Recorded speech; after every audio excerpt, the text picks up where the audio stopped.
NDA উপরাষ্ট্রপতি পদে পদপ্রার্থী সিপি রাধাকৃষ্ণন। দিল্লিতে এনডিএর সংসদীয় দলের বৈঠকের সিদ্ধান্ত সিপি রাধাকৃষ্ণনকে মনোনীত করার আবেদন প্রধানমন্ত্রীর। আর এনডিএর সংসদীয় দলের বৈঠকে রাধাকৃষ্ণনকে সম্মানিত করেন প্রধানমন্ত্রী সহ সকল এনডিএর নেতারা। বিরোধী দলগুলিকে প্রার্থী হিসেবে নির্বাচিত করার আবেদন, সিপি রাধাকৃষ্ণনকে মনোনীত করার আবেদন প্রধানমন্ত্রীর।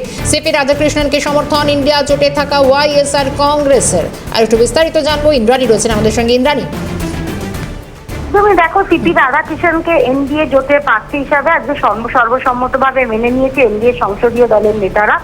আজকে সকালে দিল্লিতে একটি অনুষ্ঠান হয় এবং সেখানে সিপি রাধাকৃষ্ণন নিজে উপস্থিত ছিলেন, কারণ 21 তারিখ মনোনয়নের শেষ দিন, 21শে আগস্ট, এবং সেই কারণে আজকে এনডিএ জোটের সামনে প্রধানমন্ত্রী নরেন্দ্র মোদী সিপি রাধাকৃষ্ণনের সাথে সমস্ত যে সংসদীয় দলের নেতারা রয়েছেন তাদের সাথে আলাপ করিয়ে দেন এবং তিনি অনুরোধ করেন যে সবাই যেন সর্বসম্মতভাবে সিপি রাধাকৃষ্ণনকে তাদের উপরাষ্ট্রপতি পদের প্রার্থী হিসাবে মেনে নেন এবং এনডিএর প্রত্যেক সংসদীয় নেতা এই বিষয়ে সহমত পোষণ করেন।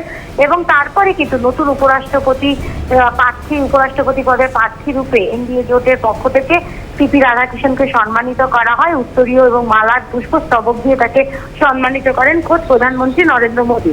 এবং তিনি বিরোধীদের কাছেও আবেদন করেছিলেন যে তারা যেন প্রার্থী না দিয়ে সিপি রাধাকৃষ্ণনকে সমর্থন করেন, তাহলে নির্বাচনের প্রয়োজন হয় না। কিন্তু ইন্ডিয়া জোট ইতিমধ্যেই প্রার্থী ঘোষণা করে দিয়েছে এবং প্রধানমন্ত্রী চেয়েছিলেন যে সমস্ত বিরোধী রাজনৈতিক দলগুলোর সাথে কথা বলতে।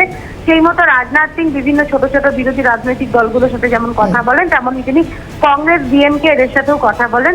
কিন্তু যেটা আমরা জানতে পারছি যে ওয়াইএসআর কংগ্রেস ইতিমধ্যেই কিন্তু জানিয়ে দিয়েছে তারা ইন্ডিয়া জোটে থাকলেও সিপি রাধাকৃষ্ণনকে তারা সমর্থন করবে। নজর আমাদের থাকবে পরবর্তীতে। ধন্যবাদ।